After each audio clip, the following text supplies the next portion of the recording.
Everybody, thanks for being with us on the Oprah Podcast. Around this time of year, there's nothing I love more than being comfy and cozy at home, maybe with something delicious bubbling on the stove.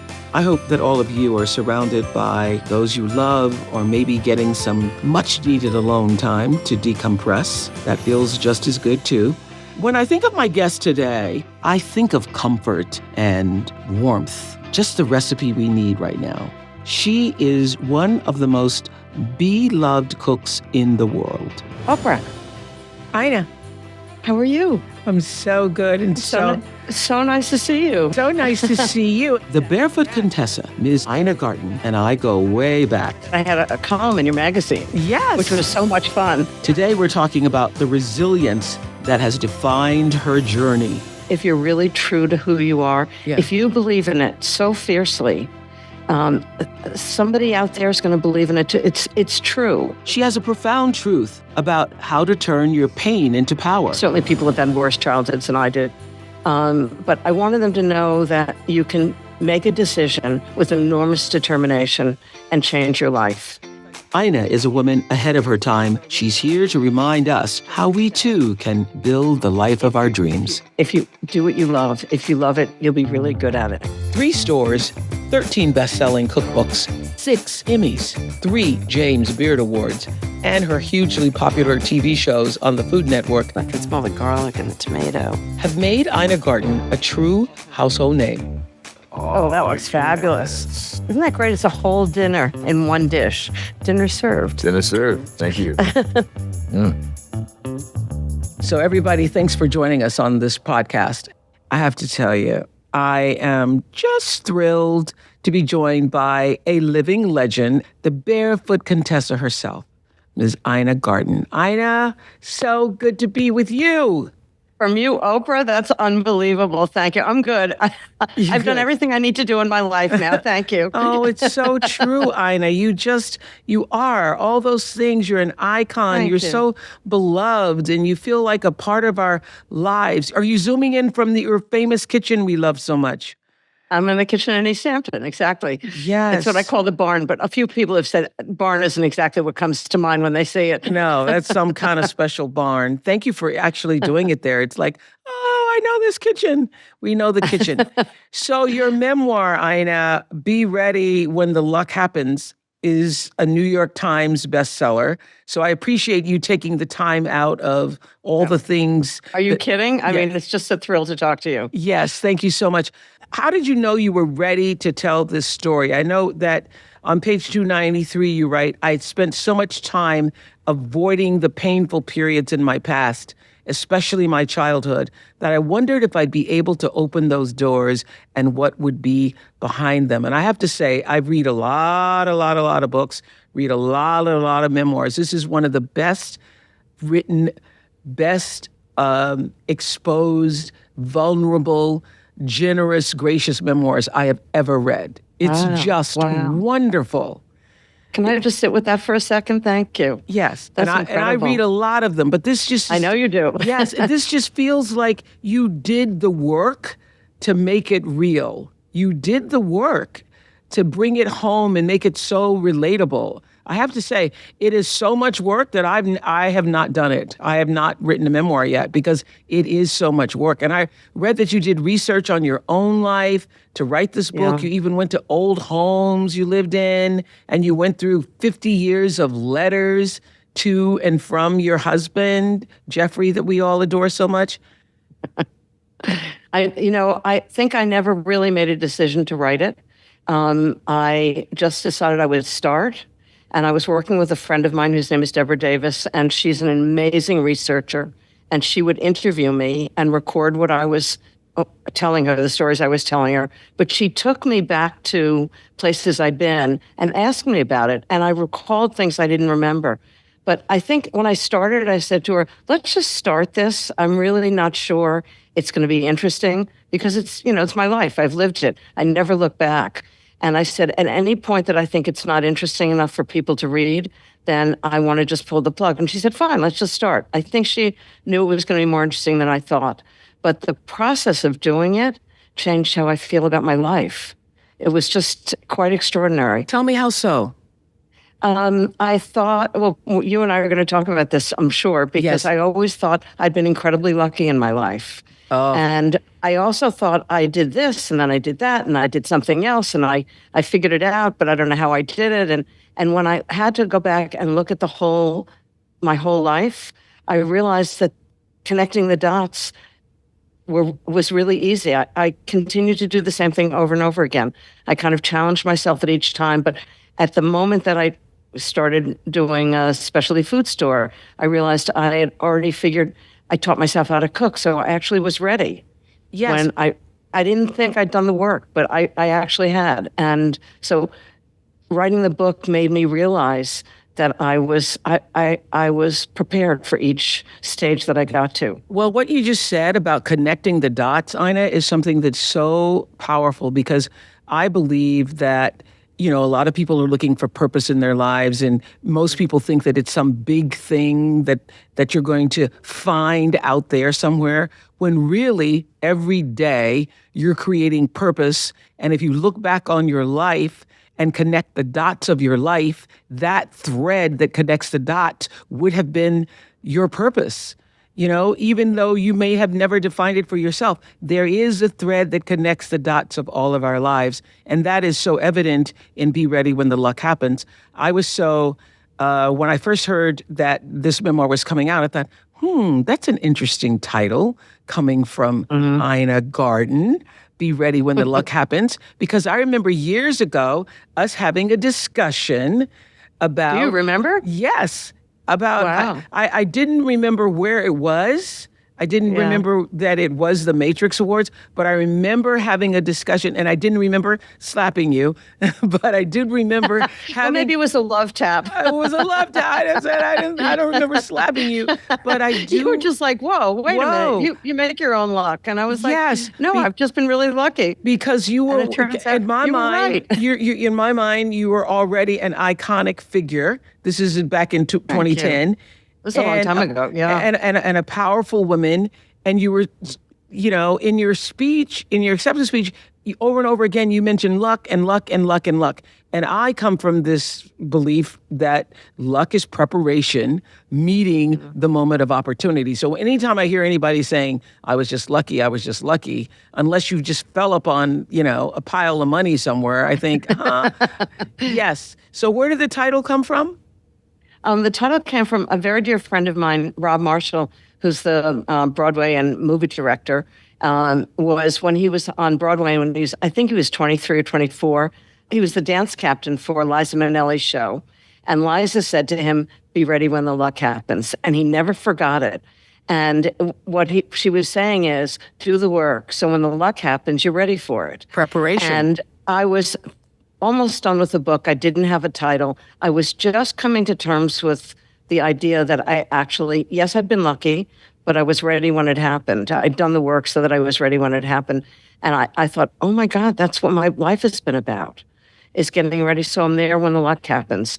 And that's why, so I asked if I could use that as a title. That's a great. It was just perfect. Well, I think, titles really help define a story. And I think that having that title is what has caused you to be, yet again, a #1 bestseller. Because just picking up the book with that title, you think, wow, I wonder what this is about. And then what you've revealed in the pages. I love in the beginning where you say, I was trapped in a cycle of neglect and abuse. My parents didn't believe in me or my potential, but they held me to impossibly high and arbitrary standards nonetheless. If my father told me to do 6 things and I accomplished only 5, there was hell to pay. And what's interesting to me about that is even the trauma and the challenges in our lives, they affect us and can be turned into power later on in our lives. Is that what you experienced? And that's why I told the story. And I know you have the same experience. It's in a different format, but still we have the same experience. It's I wanted people not to know that I had a terrible childhood. Certainly people have had worse childhoods than I did. But I wanted them to know that you can make a decision with enormous determination and change your life, and not make that the definition of your life. And I just remember when I was 15, I remember making that decision. I wasn't going to live like this. That if I was dating somebody who so much as raised his voice to me, I was out of there. That I wanted to be with somebody who was supportive and positive, and I wanted to surround myself with people that were positive. Yeah, and what's so interesting about your story is that, I was raised up, in dire poverty and never having enough and all that.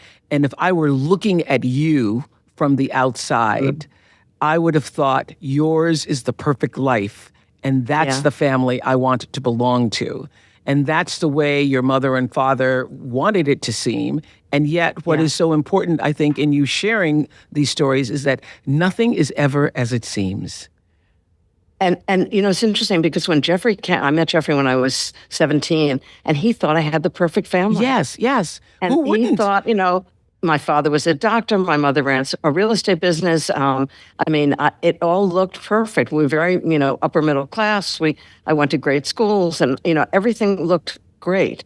And yet it was the more I look back, and I think as a child, I didn't understand that it was so different, that it was so wrong.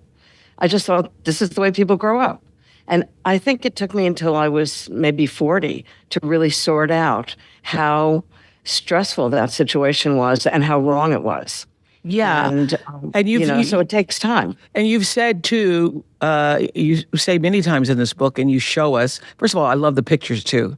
Thanks for including the pictures. Thank you. I love most memoirs have the pictures in the well, in the middle. And you have to sort out where's that picture from. And yes. My book designer, Mary Sarah Quinn, and I decided we wanted it to be a picture in the beginning of a chapter and a picture at the end of the chapter, and maybe even a recipe from the story. Yes, that's why it's so beautiful. You've said many times that Jeffrey helped you find your voice. How so? Jeffrey never told me what to do, which was so the opposite of what my upbringing was, where I was told how to do everything.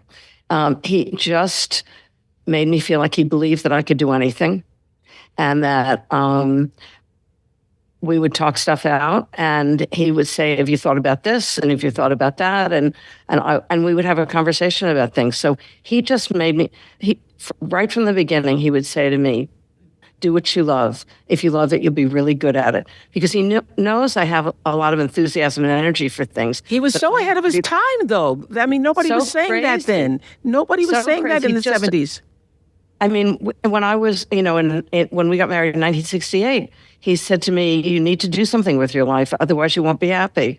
And it's funny, the other day, when I made number one on the New York Times bestseller list, he turned to me, he said, you really need to do something with your life. It just reminded me of where it started. It was really, it was just great. After all these years. But he just thought I was very capable, and I would be happy if my life was, productive. Yeah. If I did things I love doing. He was a man ahead of his time.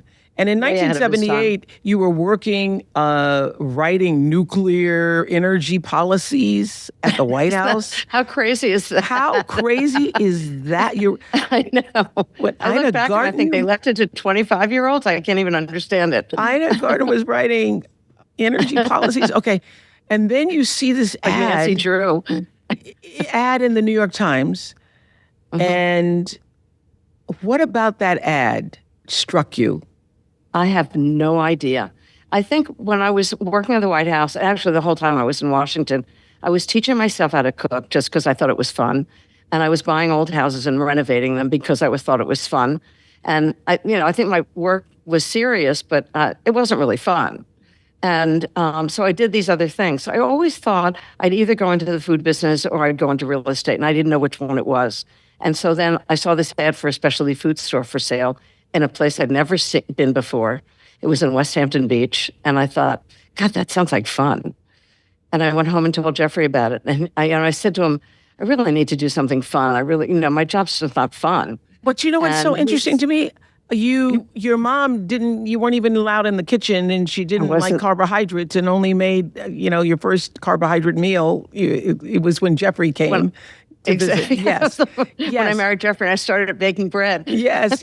And so, this is great. I can make anything I want. It's not like you grew up in a home where you were learning to cook with your mom, and your mom was teaching you different recipes. I think I was starving. I was starving for flavor. I was starving for fun. I was starving for connection. I was just starving. And then Jeffrey came along and he just encouraged my craziest whims. So you see this ad, in the New York Times, Yeah. and you describe the moment that you walked into the doors of the Barefoot Contessas, standing in that adorable little place you write, named after an Ava Gardner movie, surrounded by beautiful baked goods. Tell us what you felt when you stepped into that. Well, I had driven, Jeffrey and I had gotten in the car in Washington and driven, I don't know, like 6 hours to this small town in the Hamptons, and it was April, so it was dead. I mean, there was nobody in town. There wasn't even a cat walking down the middle of the street. And I turned into this little store. It was like 400 square feet, and they were baking chocolate chip cookies. And there were specialty cheeses, and there was smoked salmon, and there were dinners for sale. And I just walked in and just inhaled the fragrance of it, the cookies baking and the cheeses, and it just looked like so much fun, and it just looked so pleasurable. And I just walked in and I thought, oh, this is where I want to be. I wanted to come to work in sneakers and an apron and bake cookies, and if they sell, great. If they don't sell, we'll bake something else. And seemed to me like a big puzzle to figure out, and I love that. You weren't afraid at all of taking on something that you'd never done before? You weren't? I remember thinking at the time, this is crazy. I don't know how to run a specialty food. I don't even know how to run a store. I'd never had an employee before. I didn't know anything. So I made a deal with the owner that she would stay with me for a month and teach me what I needed to know. And she was a great teacher. And I remember thinking, do I really want to do this? And Jeffrey said, if you do what you love, if you love it, you'll be really good at it. And I thought, okay, I'm going to go for it. And looking back behind me at writing nuclear energy policy papers, that wasn't an option anymore. So I thought, this may not be where I end up, but I'm going to start the process. And, who knew? Who knew that's where You certainly didn't know that a $20,000 investment would put you 13 times on the bestseller list, and that you would create this empire from. What did you expect to happen? Even better, it gave me a life that was just so much fun, surrounded with people that I love to work with, doing something I really care about. Taking care of people. I mean, in the store, we made dinner for them, which was taking care of them. But writing cookbooks, I feel like I'm giving people the tools to make dinner for people around them, so they create a community for themselves. I love the fact that your first catering opportunity was a drug dealer, and you didn't know that. And then after that, you learn from your mistakes. All right, check out who your customer is. I think a lot of women, Ina, are responding to your revelation that in the early days of Barefoot Contessa, that you had asked Jeffrey for a separation. What was going on? Well, I think, remember, we got married in 1968. Yeah. And the 70s, women are kind of sorting things out. And when we got married, it was assumed that he would be the husband and I would be the wife, and I would make dinner and he would do the finances, and we would have kind of prescribed roles. And I think those roles kind of annoyed me in the 70s. Even though Jeffrey thought of me as an equal, I just feel like, I don't know, we just had roles that we were playing. And then when I bought the store and I found I had my own business and I had my own life, I found those rules really confining. And so I just said to him, I just feel like I need to be on my own for a little while. And he, as Jeffrey would, he said, if you feel like you need to be on your own, you need to be on your own. And so we kind of took a break for about 4 months. And he was to the State Department. He went on this big trip around the world. And afterwards, at the end of the year, we met in Palm Springs. And we just talked. We just sat and talked about what he wanted and what I wanted. And he always has this great attitude. Let's just figure out what each of us wants and how we can do both of them. It's never about what he wants to do or what I want to do. How can we do both of them? Wow. And sounds that's like the how we perfect sorted it mate. out. Sounds like the He's perfect. the best. He's the best. He really is. That's He why should be a role model for every guy. Yeah, I know you did a book, Cooking for Jeffrey. We should have all of Jeffrey's sayings. We need Jeffrey's philosophy. He really is so wise. He Yes. is. And so it's never, his advice is never, this will be good for me. His advice is always, this will be good for us. At one point, you were working so hard. You describe this in the book that you decided to see a therapist, and you say that it was one of the most important decisions you've ever made. How did therapy help you, and why did you need it at that time? I think I was working all the time, and I wasn't having fun. And I remember going to her the first day, and I said, I'm not having fun. I mean, it's just, I work all the time, and it's easy to get wrapped up in that. And these were the days, and it was true for us for a long time, when Jeffrey would leave on Monday, and if he was an investment banker, he'd go to New York or Zimbabwe or Costa Rica, or when he was in the government, he'd go to Washington on Monday and then come back on Friday. So the weekdays I pretty much had on my own, and I would just work all the time. And so I went to this therapist, and I mean, we did a lot of really good work. But the first day she said to me, "What would be fun?" And I was like, "I don't know. I really don't know. Maybe a convertible, maybe a masseuse. Just I needed something that wasn't work that would be fun." And she said, "Go do it." And so that week, I rented a red Mustang convertible, which was so much fun. Yes. And I hired a masseuse who literally has been coming every single Sunday at 6:00 for 40 years. Wow. Isn't that amazing? Yes. And I still have a convertible. Not the same one, but I have a convertible. And it was, when I think back, very often when you can't, when you're not having fun, you can't figure out what's fun. Yes. But I knew those two things would be fun, and they still are. Wow. I think this is a really important lesson for young women in particular. And I read where you fought like hell, you say, to protect your image when you wrote your first book that's now a classic, the Barefoot Contessa cookbook. Thank you. And the publishers, Yeah, I did. the publishers were trying to change you, but you stuck to your own vision and wouldn't let them, because I think they were trying to make you like Martha Stewart, or Martha does it this way and all that. What did you learn through that experience? Just trust your vision. Yeah. I think the thing that works is if you're really true to who you are, Yeah. if you believe in it so fiercely, somebody out there is going to believe in it too. It's true. It's not. I'm going to become this perky, whatever it is, person that people will love. Just do just who you are. Just put out who you are, and do the best job you can possibly do. And I think people trust that. They honor that. They believe in that. And I always see it as like I'm on a train and people are trying to pull me off the train, and I just keep it right on the tracks. I just, if I feel like I'm so sure what I'm doing is right, I don't let people pull me off my game. Does it not, how do you discern then the difference between I feel that I am right and this is the right vision, and being able to take in other information that could be helpful to enhance your vision? That's a really good question. What I tend to do is I talk to everybody in the beginning, and I get everybody's point of view, and I hear, and we talk, we kind of build something together. But at the end of the day, it's my job to choose. And once I've got all the information in, and I love surrounding myself with really creative, smart people.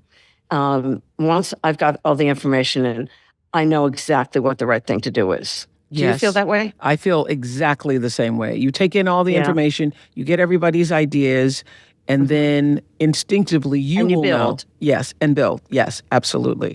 But instinctively, you know what's right. Absolutely. And it's right for you. It may not be right for somebody else. That's but right. it's And for somebody you. may be able to say something that adds onto something that you were doing or change your perspective. I'm certainly always open to that. And what I love about you too is that you understand that one of the secrets to success, and I found this too, is treating your people well. And I loved in those early days when everybody was working 22-hour days. So hard. And they were college kids. Yes. I mean, they weren't even professionals. I mean, well, they were, but they were young. Yes, and that when you would close at the end of the summer, that you'd have a big party and celebrate them all. Yeah. I would. I think it's really important to me. I love working with happy people, and you have to invest in that. So yeah, yes. You share a few lessons. At the end of the day, I want to come to work and have fun. Yes, and you want the people around you. You want to surround yourself with happy people. So you share a few lessons that you've learned from, I think, your decades of Barefoot business experiences. Can you give us, what are your top two that you want our listeners and viewers to know? I think one of the things I learned from writing the book, and I hadn't really thought about it before, is that I always do what's in front of me today. I do the best job I can possibly do on it. And then at the end of the day, I decide what I'm going to do tomorrow. I get everything organized so that I can do it tomorrow. I don't have a long-term vision. I don't have a goal. I don't think, I want to get over there in a year. I don't have a 5-year plan. I never did either. I just do the best job I can do now, and then tomorrow I'm going to do the best job I can do then. And things happen along the way. And I think if you're looking at your goals, first of all, the goals are the wrong goals because things happen along the way that you would never have imagined. Like television coming along. I mean, I would never have imagined being on television. It just wouldn't have occurred to me. And it turned out to be a great thing. So I don't have those long-term goals. And I think it left me at least to do a really good job because I'm not busy looking around. I'm just doing a good job on what I have in front of me. And it also leaves me open to what things that might come along. I love that too. I never had a 5-year vision plan either. You didn't either? Yes, I am just living that. That is my philosophy. You live this moment as powerfully as you can, and that leads you to the next one and to the next one. And you do your best in every single circumstance, and it leads you to the next one. So no, I never Isn't did. that interesting? I never really thought about it until I wrote the book. Yes. And actually, I was talking to Stephen Colbert, and he said he has the same philosophy. So it's obviously working for some people. Well, it works for some people, and then there are other people like Stedman has visions, and vision has all operates from a very different kind of strategic, kind of driven force that I never have been. It doesn't work for me. You reference a quote that I think I counted around 5 times in the book. It's something that Jeffrey had said early on to you in your relationship. He said, "You never know your good breaks from your bad ones."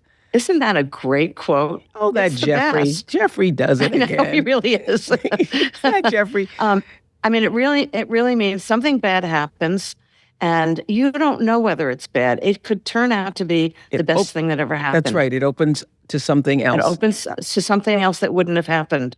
And in my show, Be My Guest, it's been really interesting because so many of the people who are guests have had something really horrible happen to them. Mm-hmm. And they didn't let it stop them.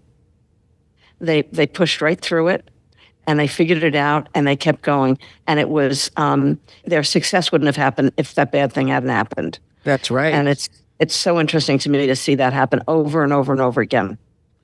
Well, I have to say, when you were able to take everything that I believe that we all do this, and that the people who do it the most powerfully end up being successful, is taking everything that has happened to you in your childhood, the good things and the bad things, the things that you wish for and didn't get, and the things that you did, and using that as a force in your life, to create the luck for yourself. Can you see how you did that?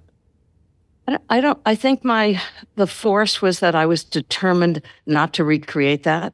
Yes. I mean, I think a lot of people say, I'm not going to live in that world. I'm going to create a different one. And then they end up marrying somebody who's exactly just like their parents. Like their parents. Yes. Am I right about that? I think yes, most people do. Because it's comfortable. I think the thing I learned from... It's comfortable and familiar. That's the reason why it happens, because it's so familiar. Yes. I think I learned from a difficult childhood when I was uncomfortable.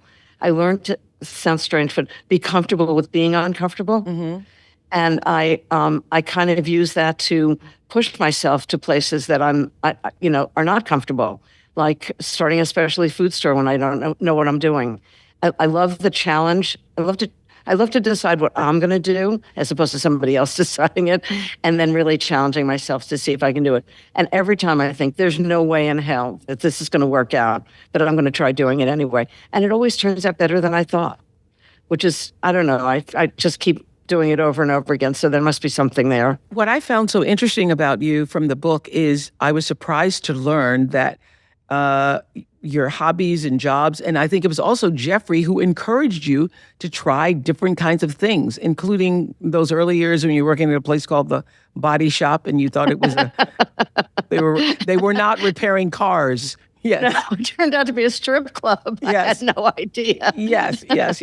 But that job lasted a week. Yes. But you were an airplane pilot. You worked in a bookstore where you got fired. You were an analyst at NASDAQ, a secretary, as you say, at a strip club. And so you were just always open to trying new things until you found the thing that landed with you. Yeah. My therapist actually described it as a lot of people stand on the side of the pond, convincing themselves there's something, that pond is dangerous, that bad things are in that pond. But you can't figure out what you want to do until you jump into the pond. And then when you're in the pond, you figure out where the stream is carrying you along. If you're knocking against the riverbanks, then you're not in the right stream. But if the stream is just carrying you along, that's the right stream for you. And I think that's why we have to try different things. It's not like I want to be a lawyer, I want to be a doctor. You just try different things and see which one works and which one feels exciting and that where you feel like, it's carrying you along. And I think that's what I've been able to find at each point in my life. And it's just been amazing. What I also love about the book is that it is a food adventure. You share recipes and take us into your creative process. And I love what you wrote on page. I love this on page 148. And when I read it, I went, that is true. You said, one thing I learned and continue to learn every day is that the food we enjoy most connects to our deepest memories of when we felt happy, comfortable, and nurtured. That is true. So it is true, isn't it? What are yours? What are those foods for you? Well, I've really created it since then because I have none from my childhood. I mean, nobody would say broiled chicken and canned vegetables. That's right. Peas and fish at your table, I recall. Yes. Exactly. Peas and fish. I think that I probably was always craving that. And I think in a funny way, if when you're a child, I mean, this wasn't me, but you're forbidden candy, all you want is candy. Yes. So yes. I think since we were forbidden things that were delicious and felt good, if I asked my mother for something, for a cookie, she would just go, "Oh, just to eat an apple." She was always annoyed. Wow. I was like, nobody thinks an apple is an appropriate substitution for a cookie. Yes. So I think I as soon as I got married, I remember getting Craig Claiborne's The New York Times cookbook. And I was making, challah. I was making, mashed potatoes. I was making, stews and chili and things that were just satisfying. And I think one of the things in my books is that my first requirement is just the title tell you what it is. It's lemon chicken with orzo. You think, well, that sounds good. That's a good combination. Absolutely. And that sounds like it would be satisfying to eat. So my first requirement when I'm writing a recipe is, what is the title? And then the second one is, what does the photograph look like? Does it look delicious? Wow. I love the fact that you bring us into that process and that there are recipes just coming out of you all the time, that there are ideas coming out of you all the time still. It still is that stimulating for you.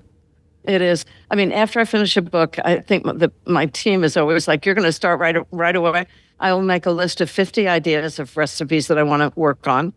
And every morning I'll get up and think, or at night I'll decide which one I'm going to do tomorrow. So I have the ingredients for it. And I'll just go, it's a hot summer day, and I'm going to make a salad, or I'm going to make some grilled thing. Or if it's a cold winter day, I'll make, I feel like I'm making like some kind of a soup or stew. A stew, and I'll yes. pick something off the list and just start working on it. And I think one of the reasons why you've been on the bestseller list, obviously, 13 times is because of exactly what you were saying, is that every recipe feels like coming home to yourself in some way. Yes, it feels... And also, I'm very conscious of the person who's reading the book. Yes. It's very important to me, the kind of the user experience. Like, is somebody going to want to make this? And then I literally give the recipe to my team, and I just say, can I watch you make this? So I see if they're going to have any problems making it. Do they have any questions about the text? Are they going to cut the carrots the right way? I'm really conscious that I want somebody at home using the book to feel good about it and to know that they've got the recipe right. Do you still like hosting a dinner party? Does it bring you? I do, but they've gotten smaller and smaller. Really? I used to like to have big parties, but now I like really small ones, like 6 people around a round table. What kind of parties do you like to give? I like 6 to 8. 6 to 8. 10 max, because once you get to 12, it's hard to manage everybody in the same conversation at a table. It's also a lot of dishes and a lot of food, and it's a lot of glasses and a lot of yes. I'd rather do like 2 parties of 6 than 1 party of 12. You're absolutely. Then you really can connect with each other. Absolutely. And which is, at the end of the day, why we give parties. You're doing it to connect. Food. Yes, you're doing it to connect. And do you have any tips for keeping everybody in the same conversation? Yes, I do. Actually, it's funny. I've developed this over the years. If I know all the guests, I can do this in advance. But if somebody brings a guest, brings somebody and I don't know them, I always assess who the 2 most talkative people in the group are. And I make sure they're seated. I always have a round table, so I have them seated at opposite sides of the table. Because if the 2 talkative people are sitting next to each other, they end up talking to each other and everybody else is left out. But if the talkative people are opposite each other and the quieter people on the other, on the other quadrant, everybody's part of the same party. That is a good idea. And even if it's a rectangular, yes. Does that sound right to you? Yeah, that's absolutely a good idea. Yes, because you're right. The 2 talkative people end up just talking to each other, and then everybody else is in their own conversation. Yes. Yeah. Yes. So I always kind of choreograph the table, where people sit by that. Tell me this: what brings you the greatest joy now? Do you still get the greatest joy from creating the recipes, being a part of the empire that you've created, being with your team every day? What brings you joy? It's a very small empire. Yes. I mean, my team is like the three of us. We meet at my office every day, and we decide what we're all going to do. So it's what I like is very hands-on. I like I don't like doing a million different things and not feeling like I'm doing them well. I like doing one thing at a time. I like working on recipes and writing books, and then doing TV, and then going back to writing books. I really like that. I also like having things that are not work, that are creative, that I do. So I love work on the garden. I'm not in the garden myself, but designing, what the garden's going to be. I always have some kind of construction project, renovating the house or building something. I just like to feel that I have a life outside work that's creative, as well as having a creative work life. Can you? I'm sure you did think about this, and we talked. You hinted at it earlier in our conversation that once you do the research on your life and you take the time to do a serious memoir like this one, that you have a different kind of assessment of your life and you see your role and your purpose differently. What do you think your purpose and your gift to the planet has been? I think writing the book has really made me realize this. Yeah. I think the thing that we can do is matter to each other. Is that my work matters to other people. And it can be as simple as I've given somebody a recipe for a coconut cake and they've made it for their family, and their family goes, "You made this yourself?" So it makes me feel like what I've done, I've given them something that makes them feel good. And that matters to me. And the thing about mattering, which a very good friend of mine, Jenny Wallace, talks about mattering, and she's writing about it, is that it's so actionable that we can do things that make other people feel they matter to us, and that makes them feel good, and vice versa. And it's as simple as bringing a pot of chicken soup to a friend who's sick. You're saying to that person, "You matter to me," and that makes them feel good, and it makes you feel good. And I feel like my books have mattered to people. And the TV show, so many people said I taught them how to cook, which is just amazing to me. I did it because I thought it'd be fun to do, but to have that as the legacy of it is just fabulous. Yes. And I think that really is everybody's legacy is did my work matter to people? Yes. As yours obviously has done for decades. Well, Maya Angelou shared with me my favorite quote of all time, and that is that your legacy is never one thing. It's every life you touch. And in your case, it's every dish you've made. It's every recipe you've shared. It's every person who's now made that recipe and shared it with somebody else. That becomes your legacy. So that gift continues to unfold as an offering of, wonderful dishes, parties, people coming together with Oprah. Yes. Thank you. That is what you've done. You. That is what you've done.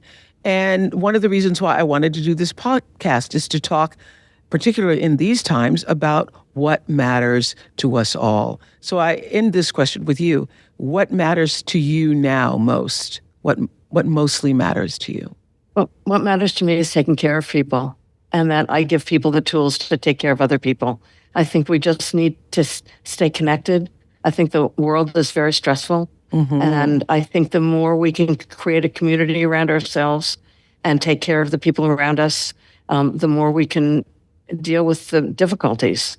And I think cooking brings people together, and it makes us feel good about ourselves. And it's not about being with people that love us. It's about being with people that we feel love for. Ooh. And we can do that with cooking. I love that so much. All right, tell us how to be ready when the luck happens. Do the work. I think a lot of people say, oh, how can I have a show on Food Network? Well, you know what? Bobby Flay said to somebody, first you have to wash the dishes in the kitchen, and then you have to learn how to chop vegetables, and then maybe you go to culinary school, and you need to do the work. You can't just go directly to a show on Food Network. You need the experience and the knowledge and the information that you can share with others. And the truth is, had you not had that experience and learned what it means to run a kitchen, to have employees, to be able to, you wouldn't have been able to be prepared when the opportunity for the show came along, and an opportunity which you turned down multiple times. For years. For years, you thought you weren't ready. I thought, who wants to watch me cook on TV? I guess I was wrong. Turns out millions of people do, Ina. Turns out millions of us do. Ina Garten, thank you for the gift that this book is. And I know a lot of people feel it's like a blueprint, actually, for building the life of their own dreams. That's what you've done. Be Ready When the Luck Happens is available now anywhere you buy your books. And you can also download the audio version to hear Ina tell her own story. So if you're listening to the podcast, and you can head over to my YouTube channel to watch the full video. Thank you so much, Ina. Thank you for being with us. Oprah, thank you. I'm just such a joy to be with you. Oh, a joy to be with you from your kitchen. You can subscribe to the Oprah Podcast on YouTube and follow us on Spotify, Apple Podcasts, or wherever you listen. I'll see you next week. Thanks, everybody.